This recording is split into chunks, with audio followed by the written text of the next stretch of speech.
Hello my dear student. तो welcome back my YouTube channel.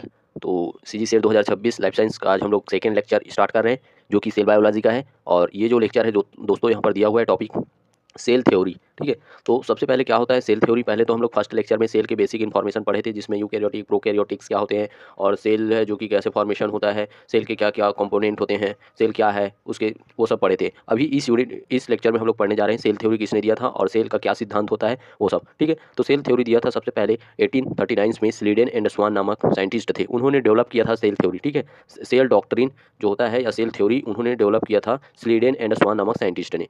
तो इनके अनुसार जो सेल थ्योरी है वो क्या होता है, क्या क्या सेल थ्योरी में परिभाषाएं दी गई हैं उसको देखते हैं। तो all living things are made up of cell. तो सभी जो लिविंग थिंग होते हैं, जो भी जीवित थिंग होते हैं, चीज़ें होती हैं, वो सभी किससे बने होते हैं, सेल से बने होते हैं बोला है। Cell is the basic structure and functional unit of life. जो सेल होती है वो structure, basic structure and functional unit होती है, ऐसा बोला है। ठीक है, उसके बाद आते हैं 1855 में एक साइंटिस्ट रुडोल्फ विर्चो। ठीक है, इन्होंने सेल थ्योरी को बहुत ही एक अच्छे तरीके से एक्सटेंशन किया है। ठीक है, अच्छे से प्रस्तावित किया है और इसमें जो सुधार किया गया है, इसमें थोड़ा सा और ऐड किया गया है। ठीक है, इस थ्योरी में स्लेडन और स्वान के कौन है साइंटिस्ट है, रुडोल्फ विर्चो। तो देख सकते हैं यहाँ पर जो virus do not obey cell theory. तो इस सेल थ्योरी के अंदर वायरस को इंक्लूड नहीं किया गया है, मतलब वायरस नहीं आते, क्योंकि वायरस जो होते हैं वो क्या होते हैं, नॉन सेलुलर ऑर्गेनिज्म होते हैं।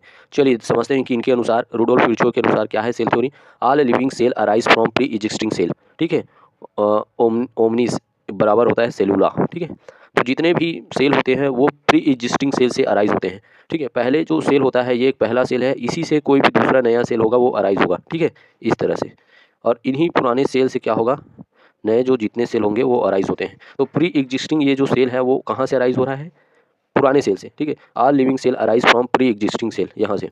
All cell theory hold true for all cellular organism. जो ये सेल थ्योरी है वो सिर्फ सेलुलर ऑर्गेनिज्म के लिए सही है। द मॉडर्न सेल थ्योरी, अब देखो इन्होंने इस प्रकार हम लोग इनके अनुसार और इनके अनुसार दोनों को अगर ऐड कर देते हैं तो एक मॉडल सेल थ्योरी बनता है। और इस मॉडर्न सेल थ्योरी के अकॉर्डिंग क्या क्या होता है सिद्धांत, उसको समझ। All cellular organism are made up of one or more cell. ठीक है, सभी सेलुलर ऑर्गेनिज्म है एक या एक से अधिक सेल से बना होता है। दूसरा, the cell is structural and functional unit of life होती है। ठीक है, all cell arise from pre existing cell. ठीक है, अभी बताया ये वाला। Energy flow occur within cell, cell के अंदर क्या होता है, एनर्जी फ्लो होता है, एक सेल से दूसरे सेल में क्या होता है, एनर्जी का फ्लो होता है, इस तरह से। ठीक है, ये क्या है, एनर्जी फ्लो। उसके बाद cell contain hereditary information which is passed from cell to cell. एक सेल से दूसरे सेल में क्या होता है, ये जो डीएनए होता है, हेरिडिटरी मटेरियल, वो क्या होता है, पास होता है। ठीक है, all cell have basically the same chemical composition. जितने भी सेल होते हैं उसमें कंपोजिशन जो होता है, केमिकल कंपोजिशन वो सेम होता है। जैसे कि ये सेल का मेम्ब्रेन लिपिड प्रोटीन कार्बोहाइड्रेट से मिलकर बना होता है, तो ये भी सेल, जितने भी सेल होंगे उन सभी का जो मेम्ब्रेन होगा उसके अंदर का जो केमिकल कंपोजिशन होगा, ठीक है, वो सभी एक क्या होगा, बेसिकली सेम होगा, सेम केमिकल कंपोजिशन। चलिए, अब ऑर्गेनिज्म को सेल के बेस पे दो टाइप से डिवाइड किया गया है, एक सेलुलर होता है, दूसरा नॉन सेलुलर। तो सेलुलर ऑर्गेनिज्म के अंदर में क्या क्या आते हैं, वायरस और विरोइड आते हैं। जो वायरस होते हैं वो न्यूक्लियो प्रोटीन्स के बने होते हैं, और विरोइड जो होते हैं वो क्या होता है, आरएनए होता है। ठीक है, नहीं, यहाँ पर गलत है। ठीक है, ये जो होते हैं दोस्तों नॉन सेलुलर यहाँ आ जाएगा, और ये जो होता है सेलुलर होता है। ठीक है, तो नॉन सेलुलर में वायरस और विरोइड आते हैं, एक न्यूक्लियो प्रोटीन का बना होता है और ये किसका बना होता है, आरएनए का। ठीक है, विरोइड। और सेलुलर ऑर्गेनिज्म दो टाइप से डिवाइड किया गया है, prokaryotic eukaryotic. Prokaryotic without nucleus, eukaryotic जो होता है वो विथ न्यूक्लियस होता है। इसमें न्यूक्लियस पाया जाता है, इसमें न्यूक्लियस नहीं पाया जाता सेल के अंदर। तो प्रोकैरियोट के अंतर्गत आर्किया आता है और यू बैक्टीरिया आता है, जबकि यूकैरियोटिक के अंदर कौन कौन से आते हैं, यूनिसेलुलर और मल्टी सेलुलर ऑर्गेनिज्म आते हैं। ठीक है, चलिए अब देखते हैं आगे। देखिए, ये यूनिसेलुलर और मल्टीसेलुलर ऑर्गेनिज्म होते हैं। तो यूनिसेलुलर का एग्जांपल है प्रोटिस्टिया, मल्टीसेलुलर ऑर्गेनिज्म का एग्जांपल है फंजाई, प्लांट, एनिमल, ये सब। इवोल्यूशन ऑफ सेल, सेल का इवोल्यूशन कैसे हुआ है अब उसको समझते हैं। तो 3.5 बिलियन ईयर एगो सेल का उत्पत्ति कहाँ हुआ है, समुद्र के अंदर हुआ है। प्रीमोर्डियल सूप, इसको क्या बोलते हैं, समुद्र के अंदर पर जो गाढ़ा द्रव था, डबकता हुआ, उबलता हुआ टेम्परेचर में, उसको बोलते हैं प्रीमोर्डियल सूप। जब वो ठंडा हुआ तो वहाँ का इन्वायरमेंट कैसा हुआ, रिड्यूस्ड। रिड्यूस मतलब हाई NH3 H2, ठीक है, अमोनिया, वाटर, ये सब गैसेस थे। इससे क्या बना, कीमोट्रॉप्स, मतलब कीमोट्रॉप्स ऑर्गेनिज्म की उत्पत्ति हुई, जो कि क्या था, फोटोसिंथेटिक की एबिलिटी थी उसके अंदर, जो फिक्स करता था CO2 को into more complex compound organic compound में। ठीक है, कैसा इन्वायरमेंट था, रिड्यूस्ड। और जो पहला ऑर्गेनिज्म बना था वो कीमोट्रॉप्स था।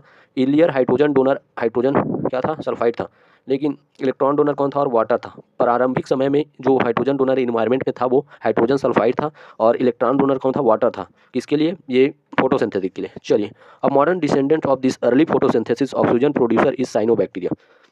तो अभी हम लोग देखते हैं आधुनिक समय में जो क्या है, अर्ली फोटोसिंथेटिक ऑक्सीजन प्रोड्यूसर, तो आधुनिक समय में जो अभी O2 प्रोड्यूस करने वाले जो प्लांट होते हैं उन सभी का जनक या डिसेंडेंट या वंशज कौन है? साइनोबैक्टीरिया है। ठीक है, साइनोबैक्टीरिया ही क्या है? जो वही एक वंशज है जो अभी वर्तमान में क्या कर रहे हैं, जितने भी प्लांट्स हैं या ऑर्गेनिज्म हैं वो अगर O2 प्रोड्यूस कर रहे हैं तो उनका जो वंशज है या डिसेंडेंट्स कौन है? साइनोबैक्टीरिया। ठीक है, 3 मेजर चेंजेस हुआ है प्रोकैरियोट से यूकैरियोट की उत्पत्ति में। क्या क्या से?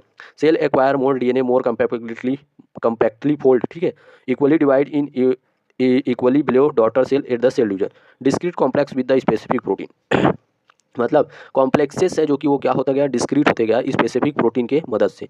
और जो equally divide in equally between daughter cell to mother cell, जो पेरेंट सेल से डॉटर सेल में जो डीएनए है वो इक्वली डिवाइड होता है।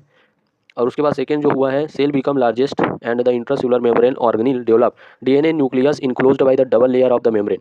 क्या हुआ? जो प्रारंभिक समय में थे तो वो क्या था? ऐसी था, बिना न्यूक्लियस के था सेल, प्रोकैरियोटिक। तो जैसे जैसे यूकैरियोट बनता गया तो उनके अंदर जो डीएनए था वो सेल के अंदर न्यूक्लियस के अंदर ऐसे कॉम्पैक्ट होकर डबल मेम्ब्रेन से सराउंडेड हुआ। DNA separate from the rest of the compartment content of the cells. ठीक है, वही है। तो डीएनए क्या होता है? जो सेल होते हैं उसके सभी कंपार्टमेंट्स के अलावा सेपरेट रूप से रखे जाते हैं। मतलब इतना क्या हुआ है, प्रोकैरियोट से यूकैरियोटिक जब बना तो इस तरह से इन्वॉल्व हुआ। तो चलिए देखते हैं cytoplasm where the most of the metabolic reaction acquire.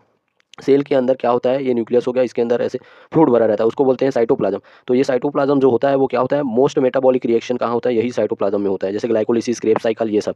तो some aerobic bacteria involve into the mitochondria. तो क्या हुआ? कुछ एरोबिक बैक्टीरिया जो उस टाइम बने कीमो हेटरोटॉप्स, वही है जो कि सेल के अंदर घुस गए और वहाँ पर एक दूसरा ऑर्गेनिल बना लेते हैं।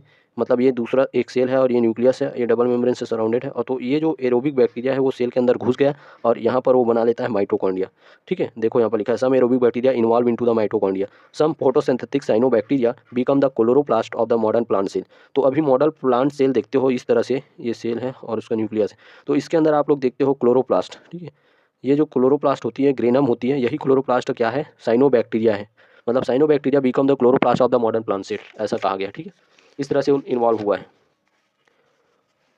तो आज के लिए बस इतना ही। नेक्स्ट वीडियो में हम लोग पढ़ेंगे दोस्तों प्लाज्मा मेम्ब्रेन के बारे में, सेल का प्लाज्मा मेम्ब्रेन के स्ट्रक्चर के बारे में। ठीक है, नेक्स्ट हमारा टॉपिक रहेगा। हमने आज पढ़ा है पूरा जो सेल है उसका उत्पत्ति कैसे हुआ है, सेल थ्योरी क्या क्या है, सेल थ्योरी क्या है, सेल का इवोल्यूशन कैसे हुआ है, मॉडर्न सेल थ्योरी, ये सब पढ़े हैं। नेक्स्ट वीडियो हमारा रहेगा प्लाज्मा मेम्ब्रेन के बारे में, तो इसको मैं पूरा एक्सप्लेन करूंगा। ठीक है, आज का वीडियो यहीं खत्म करते हैं। वीडियो अच्छा लगा होगा लाइक सब्सक्राइब शेयर करिए और जुड़े रहिए मेरे चैनल पर अंत तक। ठीक है दोस्तों, मिलते हैं नेक्स्ट वीडियो में। Bye bye.